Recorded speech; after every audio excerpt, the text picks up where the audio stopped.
Let's switch to the beginning here. So Marcelo, you are a Bolivian entrepreneur that ended up building the biggest cell phone distributor in the world, who in the end got bought by SoftBank. Tell us a little bit how Bright Start started and a little bit of your early years as an entrepreneur.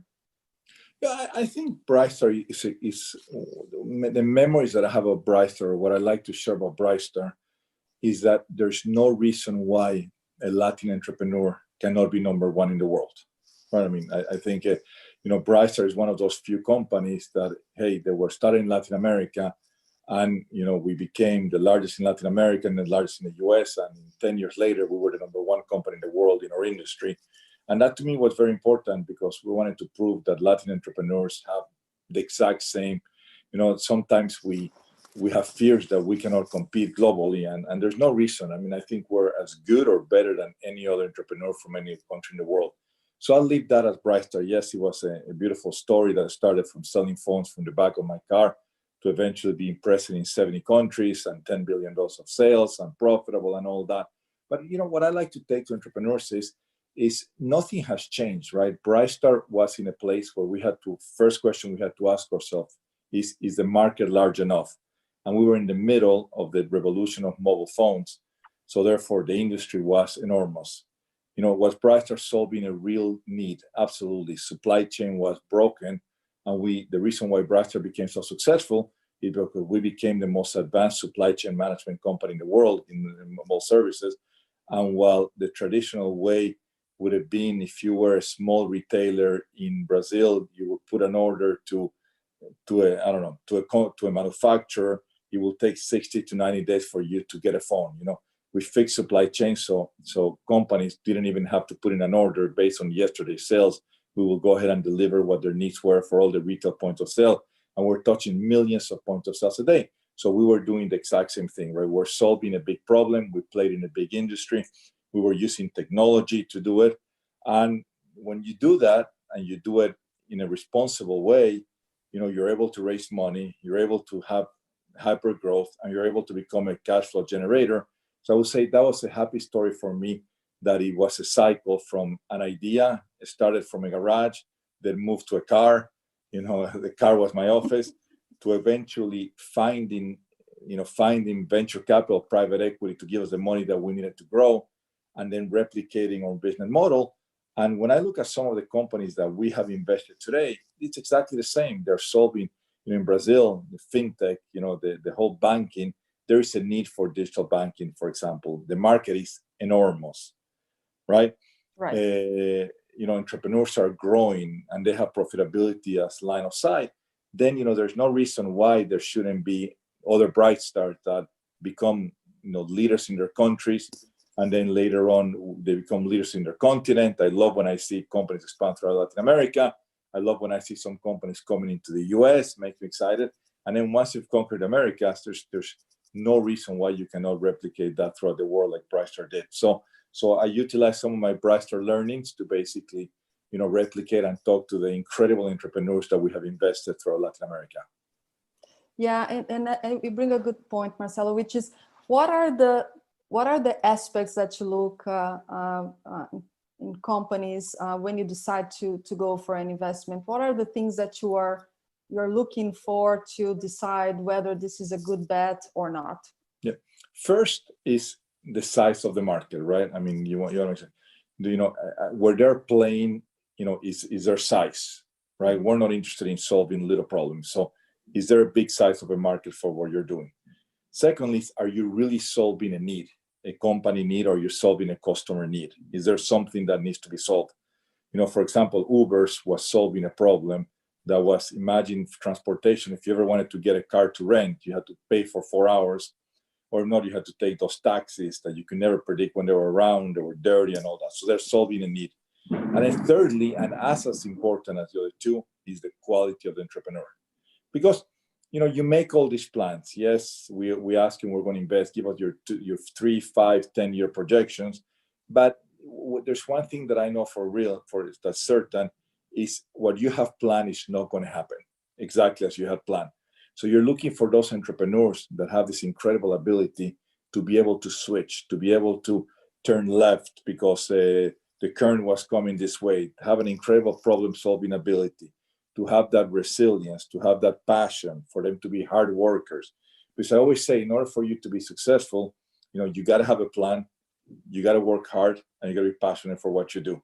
And when you find those qualities in an entrepreneur, in a big industry, in a problem that they're going to go solve, which they're going to disrupt, I think you're always going to do good, unless something dramatically happens. And I look at, the quality of the entrepreneurs that we have invested is just exceptional. It reminds me, in many cases, they are significantly better than me at my early age, and I was able to take a company global. So I think some of the Brazilian, Mexican, and Colombian and Argentina entrepreneurs that were invested, I'm sure they're going to be, they're going to be great, and we're going to have some global leaders in the future.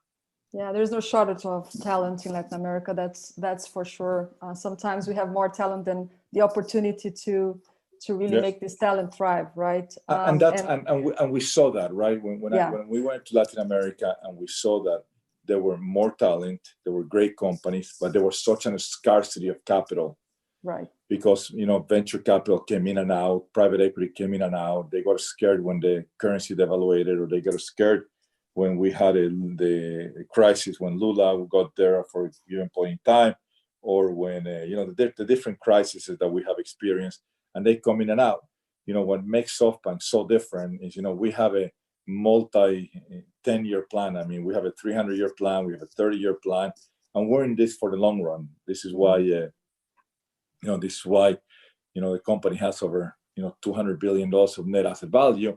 It's we're in this for the long run, and we can weather the crises as long as the opportunity is still there. And I think probably the best example of this in the world is WeWork. When the easiest thing for us was to run away from WeWork, we decided to double down, double our investment, double our commitment, because really the thesis hadn't changed.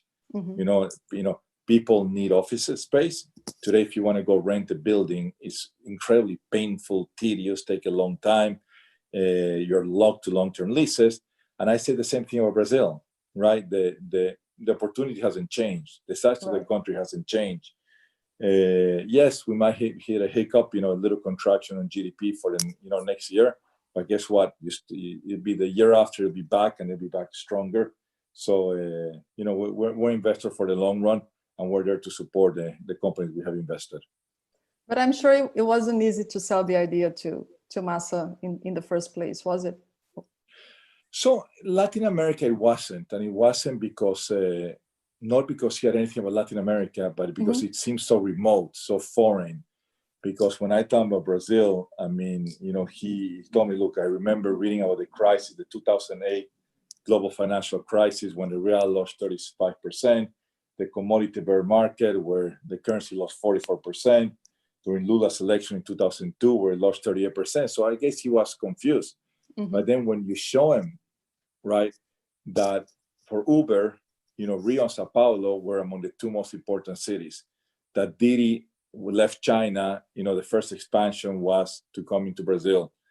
When you see the size of the market, the under-penetration of technology, how easy it's going to be, there's nothing easy, but how much potential there is to disrupt your traditional banking industry, your transportation industry, your bus industry, and so on and so on.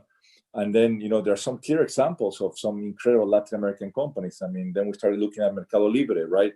Which they've done is just exceptional, right? Exceptional. When you look at what Magazine Luiza has done, with that, I'm a big admirer of the digital transformation that Magalu has done. It's just fascinating. I mean, keeping size of the market. I mean, I think Magalu do a better digital transformation than Walmart. And I think, the under-penetration of financial services, under-penetration of credit, under-penetration of credit card. I mean, I can go on and on in terms of what the opportunity is. So, and that's why we're committed, and that's why we're going to continue to do it. The Latin American Fund is my baby. Among the responsibilities that I have is the one that allows me to go back to Brazil, to Argentina, to Mexico, and, remember where this all started. So we're super excited, and we're going to continue to support great companies and great entrepreneurs. Great. And as part of your relationship with Masa, he asked you to take over Sprint, be the CEO there and lead a major turnaround. And you also architected one of the largest mergers in the telco history with T-Mobile. Tell us a little bit about that. How was switching gears from entrepreneurship to a corporate animal? So Sprint was the perfect corporate animal. I mean, it was founded in 1899. It was highly bureaucratic. There were tens of thousands of employees. A company didn't believe in itself. And I think we took an entrepreneurial spirit to a company, set a very, very clear set of goals, put together a very clear compensation package where people were only going to make money if the stock hit $8, and the stock was $2 when we launched our plan. So people thought, or $2.20, and people thought that was going to be impossible. But more importantly, is we figure out what needed to happen, right? We needed to build a great product, which we started building. We needed to change marketing. We did the most famous marketing campaign. It was the first time ever that a telco wins a campaign of the year against every brand when we launch or Can You Hear Me Now, a Verizon person that we stole from Verizon. That was a group that was incredible. We redefined distribution. We started growing our distribution again. And we did probably the largest cost takeout ever done. I mean, we took out close to $10 billion of cost because there was just a lot of cost to be taken out. So we made a company that was on the verge of bankruptcy to a company that was sustainable. And I would say a company that was mergeable. So then we figure out that when you combine the two Mavericks, number 3 and number 4 in the industry with T-Mobile, with the most amazing spectrum holdings, and a country, the US, that desperately needs 5G because China is going full 5G ahead, we put together this merger that absolutely everybody doubted it was going to get approved because he had tried 3 or 4 times before. And we put together a plan. We understood what it takes to get a merger approved. We understood that the US needs 5G. We understood that we were going to make a commitment that no merger has ever done that says we're going to increase the number of jobs. No, we're not going to decrease the number of jobs. We're going to increase our investment by $40 billion, and we're going to go build the world's best 5G network. And AT&T, Verizon, Comcast, Charter, these are big people to fight. They tried everything to make this merger not pass, and we actually got the Department of Justice, the FCC, to approve it. And when we were ready to open a bottle of champagne and celebrate, we got sued by the attorney generals to stop the merger, which is something that has only happened once in 1940. And then we went to trial and a lawsuit, and we won. And today we put together what I have no doubt will become the world's leading telecommunications company. This was a large merger. I mean, the enterprise value, the combined enterprise value of the two companies, I think was close to, I can't remember, but it was $100 and something billion, which made it one of the largest mergers ever. And since the moment we announced our merger, the stock didn't move on COVID. The stock is close to $100 yesterday, which is incredible. It's a $120 billion equity value company. Yeah. So I think it's going to be great, and the fact that I have a chance to be in the board, I'm learning a lot. The fact that we own 24% of that company is just exceptional. So it was. I always say that the achievement was fixing Sprint, merging Sprint, and then closing the transaction in the middle of the biggest financial crisis. Yeah. So it was. I'm very happy. I would definitely say that building Brightler from scratch was my number 1 accomplishment, but doing the whole Sprint cycle was our number 2 accomplishment. Yeah, and also being able to conclude the merger, right? Because it was a very, very slow process with many regulators' approvals and certainly a lot of stamina to drive this process to the end. And that's the thing, Marcelo. You seem to be unstoppable, and you do so many things and all of them so well. Where do you get energy from? Where do I get energy from? I just, I'm so lucky to be part of SoftBank, and I'm so lucky to have been placed in the position that I sit in SoftBank with the responsibilities that Masa has given me. I mean, I am in charge of all the operating companies of the group, right? So all the companies, that's pretty much people often think the vision fund is 10% of our assets, of the money we have invested. And working with Masa on managing the other 90%, managing the largest, I think by the end of this year, we're going to become the largest renewable energy company in the world. And we started that business from scratch. And next year, we're going to be doing 8 gigs of solar and wind. We started that from scratch. So that has been fascinating. Having responsibility in my portfolio of a company like ARM, that basically sits at the forefront of technology of anything that gets communicated. And with all edge computing happening now, it's certainly correct. going just to explode. Absolutely. We just announced record sales of our chips. Sitting within, having responsibility of our largest telco investment, which is fascinating. Having Masa, showing up to Masa and say, Masa, I want you to trust me with $5 billion to go invest in Latin America.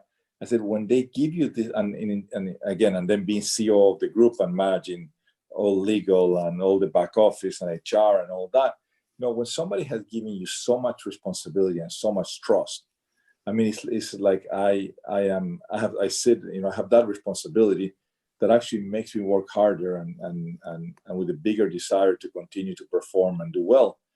Because at the end, when somebody trusts you so much and they give you so much responsibility, I think you have an obligation to basically give it all you have, and that's all you can do. So we work hard, we travel a lot, we innovate, we do different transactions, but we never lose sight of where this all started, and this is why I'm so excited to.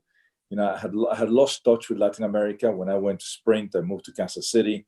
I didn't move from there. That was such a hard turnaround that I lost touch with what was going on in Latin America. And I'll tell you, I have a lot of big jobs within the group, but by far my most exciting job is working with Paula, Andre, Shu, which are my top three investment partners, and my entire Latin American team. I meet with them every week, and we look at new companies and the level of excitement and the debate that we have. I'm just that's the best part of my job is definitely Latin America. Yeah, I think we have one view in common, which is that artificial intelligence is going to impact every industry, every part of society. Can you tell me a little bit about that, and what's your perspective on how to do it in a way that is responsible, right? In a way that is for the good of the world and not the other way around. Yeah. So let's start with the good of the world. I believe that when you can utilize data, you're going to have an ability to forecast every major disaster that's going to come. Every hurricane, every earthquake, every natural disaster, every pandemic, because the availability of data is what allows you. And I think the biggest example, the biggest learning that we have in the world, it is the way the Chinese are managing the pandemic today, because they're utilizing data, they're utilizing location in order for them to basically, I won't say stop. You don't stop the propagation of the pandemic of COVID-19, but what you do is you contain it. And yes, there's debate whether the data is right or wrong. Directionally, China has done an incredible job of being able to contain the pandemic in some of the most populated cities in the world. Look at Beijing, Shanghai, and all that. And that is by utilizing artificial intelligence, by using predictive models, and by utilizing location and data in order to do that. So from that end, I find it in the future, we're going to be able to use data to basically predict what's going to come in the future. So that to me is first and foremost. Now, artificial intelligence, we are, and that's why when you see our earnings yesterday, we say, hey, we're huge believers in information revolution. We have studied every revolution that's come to place, the agricultural revolution, the industrial revolution. And we believe that the magnitude of this revolution, the AI revolution, is significantly bigger than anything else, because the power of computing today basically allows you to make a decision or have data that will allow you to forecast what's going to happen and and the level of decision is going to be massively better today. And it's coming and you cannot stop it. And it's pretty much going to happen in every industry. With the power of a machine is going to be much bigger than the power of the human brain. Now, logic and common sense and others will still prevail. And that's why, humans were always going to have a job, but we're going to be able to make our job with better informed decision through the utilization of the aggregation of data in order for us to make better decisions. So when I look at the good of the world, having access to data will stop every major disaster. We're going to be able to cure diseases faster. We're going to be able to provide better healthcare, personalized healthcare, not based on what a doctor thinks should be the right prescription, but based on utilizing genomics to understand, what is the one medicine do you need to cure you, et cetera, et cetera. So pretty much every industry will be disrupted. And I think, that's what we're investing in. When you look at the Vision Fund, we might have been a little ahead of our time, but we have no doubt that at the end, companies that we have invested that utilize AI, we often joke that companies that use AI is like driving a Ferrari, and companies that don't use AI is like riding a horse. And at the end, I'm sure the Ferrari will beat the horse by a lot. And that's what we're huge, enormous believers. And we saw what happened with the broadband revolution, with Alibaba, and with the propagation of the internet. The same thing is going to happen with AI, with our AI revolution. Yeah, and it takes some patience, right, to see these things actually taking traction. But I think what this crisis brought is really that it pretty much accelerated all this adoption, and now you're seeing really the benefits of these technologies. I'm going to give the opportunity to the audience to ask questions. So we have a Gabriela coming from the BTG channel. What needs to be done for we work to survive? I think you talked a little bit about that, but anything else that you would like to add? So just to be clear, WeWork had no problem surviving. WeWork will thrive. WeWork, when you look at most of our competitors, they cannot weather the crisis. When you look at our results, we've massively accelerated the stopping of the losses. And by 2021, WeWork will be profitable. WeWork will start generating cash flow late 2021, early 2022. And the demand for our services post-coronavirus is even more appealing. Right. And the product value proposition is even better because it offers the flexibility and and basically the ability to find offices pretty much everywhere else in the world.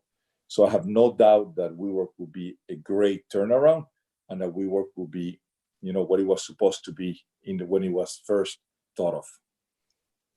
And now Mauricio asking what the sectors and companies that will suffer the most, and which ones will have the biggest potential to grow during and post-COVID. Yeah.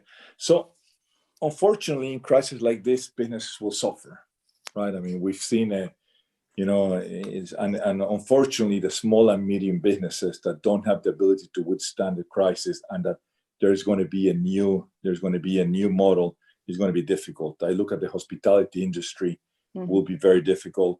I look at traditional brick and mortar retail, will be very difficult. People that have experienced Amazon or Alibaba have very little desire to go to a shop and have the risk of being contaminated by the virus. Right. I think that sports, as we know it, is going to be very different. We'll be very far from live sports. I think live concerts will be in trouble. I think pretty much, every business is going to be altered.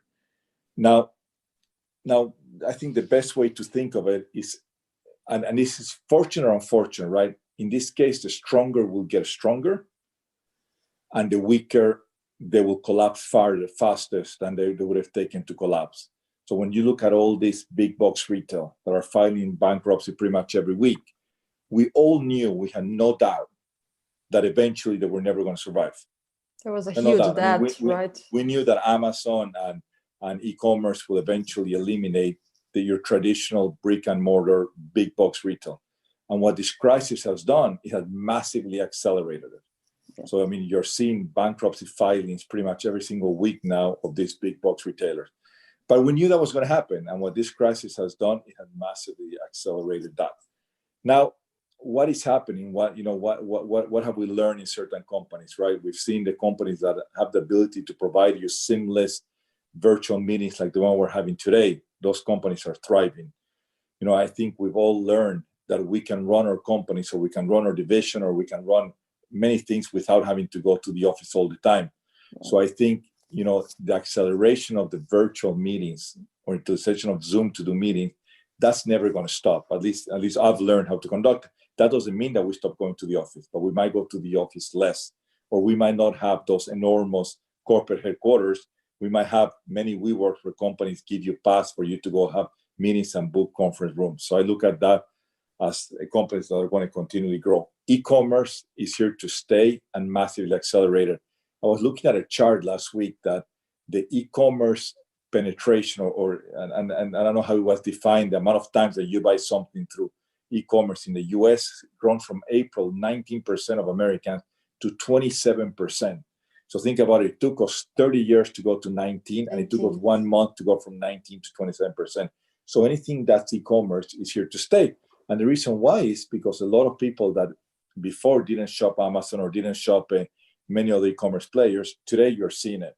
Yeah. And you love the convenience, and you realize that, God, it's so easy to order. It's one click here, you do Apple Pay, and you click 3 things, and it's a lot easier to shop than having to go to a shop, wait in line, they don't have the time, they don't have your size, and it'd be a more risky environment. So I look at e-commerce, absolutely no doubt. Distribution, food distribution.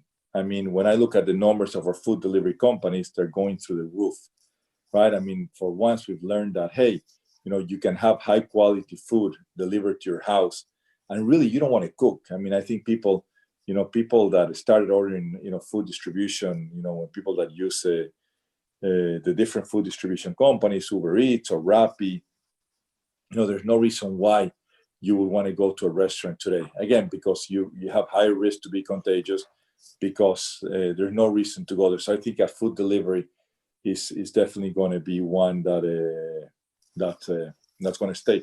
And I will also say something that's important is when people say, what forced the largest digitalization of all of our businesses, it wasn't that you had a good CTO or CIO. It's been coronavirus. Every business in the world has been forced to become a digital business. So we just accelerated the digitalization of every business. Every small and medium business has an app today where you can order food, you can buy the product, and you have companies like Allis that help that happen. So the digitalization of our business has basically allowed, and the companies that learn how to digitalize fast has basically are going to be the winners. And even if you go to the B2B world, was traditionally, relationship business, a face-to-face. In the middle of this pandemic, the B2B business went full digital, and it finally went. Don't even tell me about it. So I think, a lot of industries will disappear. There's going to be a lot of new businesses, or the e-commerce businesses are going to be great. The digital companies, Facebook, all-time high in the middle of a pandemic. Google advertising is up. When you look at those traditional, the digital integrators or the digital companies, those are going to continue to grow, and we have no doubt that this is not going to stop them. Legacy business, trouble. If you learn how to use a digital bank, and you are able to do every single transaction that you did in your Itaú branch or your Bradesco branch, there's no reason. You learn. This time you learn because of necessity. You have to go do it. Yeah. There's no reason why anybody would want to go through the pain to enter a bank branch. So I think a lot of accelerations of things that were going to happen anyway are just going to get accelerated because of the virus. Yeah, and I think that many sectors were protected by regulations that ended up being softened by the crisis, right? So it broke a lot of paradigms as part of it, and that's the reason of the acceleration. Now let's switch to a topic I'll tell you two more that are good, right? Yeah. Online education. Teachers went digital. They were forced to go digital. Absolutely. And then some of our online education companies are just growing 300%, 400%, 500%. Incredible. And people have learned, you can learn online. So you don't necessarily need to go to school the same way you used to go before. Universities, most of them won't open next year. And however, even universities, even Harvard, MIT are in the middle of instituting their biggest transformation ever, in which they got to go fully digital, which is fascinating. Gaming is another one that, hey, you're at home, you started gaming a lot more. And then online medical care. And that's a perfect example where, God, it was so hard to get the telehealth approved because of Congress all over Latin America. Well, guess what? Telehealth is here. because of coronavirus. And then once you're able to talk to a doctor, to a qualified doctor, the same way you and I are talking to each other, there's absolutely no reason why in the world you would want to go see that doctor, where if you have technology, through technology, you're going to be able to check somebody's temperature, check their vital signs and all that, without the necessity of ever having to see that doctor. You're going to be able to input that data, and the level of diagnostics are going to be significantly better. So a lot of exciting times ahead. I agree. And on education in particular, we have a very interesting example. We have a platform called PTech, Pathways to Technology, that used to be delivered in presence in schools. In Latin America, we managed to touch a couple of hundred kids, and we decided to switch it to totally online with Open PTech. And now we have 6,000 kids using the content in the region. So you can see how much this thing scales, right, with technology. Now let's switch to a passion of yours, which is soccer. Yeah. You won 2 teams with David Beckham. So first, tell us how you met David Beckham. No, I met him at a friend's house. Friend? Who friend? What friend? Her friend was Jennifer Lopez, and he had finished playing, and he had an incredible. He's a very, very clever businessman, and he had negotiated an agreement that he could buy a franchise at a reduced price, and Miami was the only city that didn't have a team. So he came to Miami, he fell in love with Miami, and now after many years of hard work, we have a stadium. We were ready to play on a Saturday, our first home opener, and then on Thursday, we got notification that we had to stop it because of coronavirus. So we are so eager to finally bring football to Miami. As we say, if you ever drive around Miami, they'll say your real football is here. So we named the team Club Internacional de Fútbol, FUTBOL Miami. So we're so excited about that. And, even in soccer, I mean, I was talking to our scouts or recruiting teams, long gone are the days where, say, hey, the player used to send you the video, you used to look at the video, you like him, you don't like him. Today, every player decision that you're making, you're utilizing AI, and you're utilizing data to make the decision whether that player is going to be your right player or not. I also own the team in Bolivia, which is Bolivar, which is my passion, my favorite team. We haven't put AI there. We're still a little behind, but we will get there. And soccer is a passion. Soccer is going to be, the crisis has affected every live sports. Soon we're going to be playing, but we're going to be playing with empty stadiums. And, it's going to be a different, players are going to have to, like all of us, like you and I have had to adapt to work from home. Players are going to have to learn, how to work, with an empty stadium. And it's not easy because if you think about it, most games are won by the home team because they have, in Maracanã, you have the 80,000 people screaming, and then that way you're able to beat your opponent.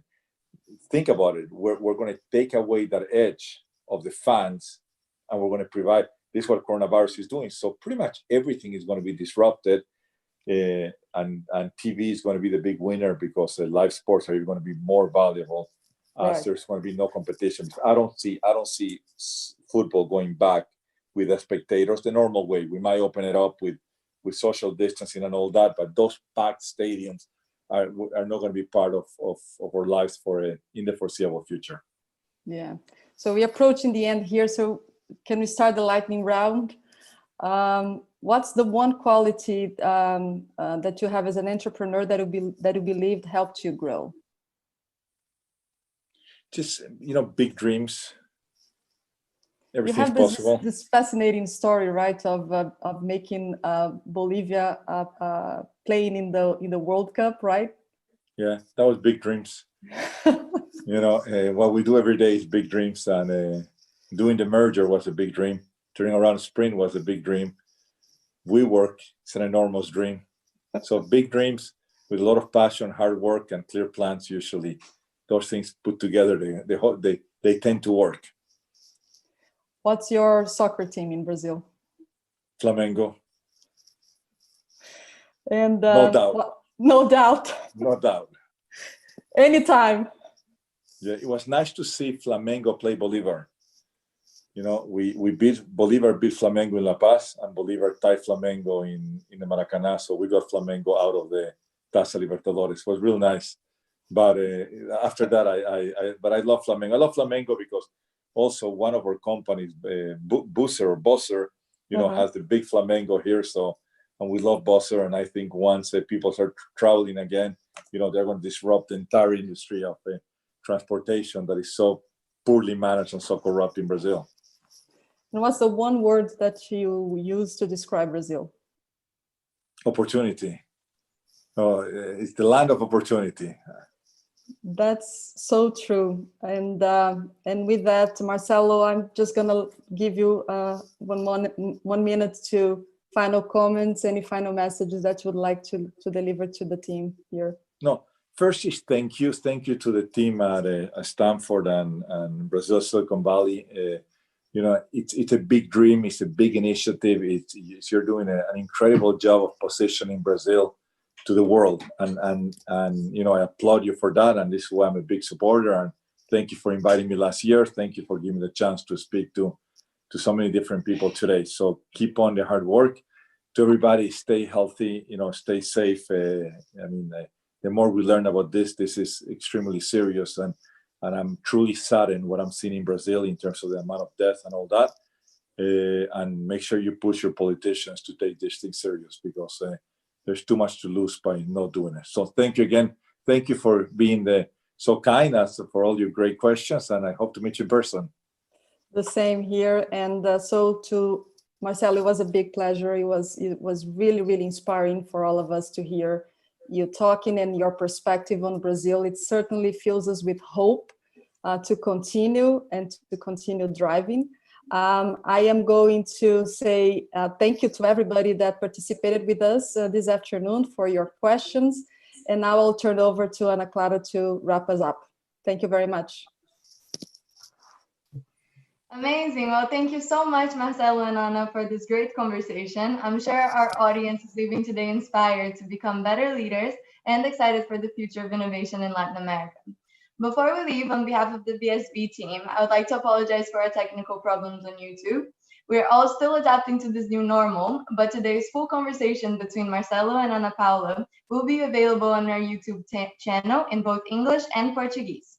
I would also like to remind everyone that hasn't followed us on our social medias yet that you should. This way you can learn about our next events. And next week, we will be hosting Dr. Kai-Fu Lee, one of the world's leading experts on artificial intelligence, and Roberto Marinho Neto, board member of Grupo Globo. They're going to be talking about what we can learn from China, how China has grown as an ecosystem, and many more interesting things. So thank you so much for coming, and we hope to see you next week.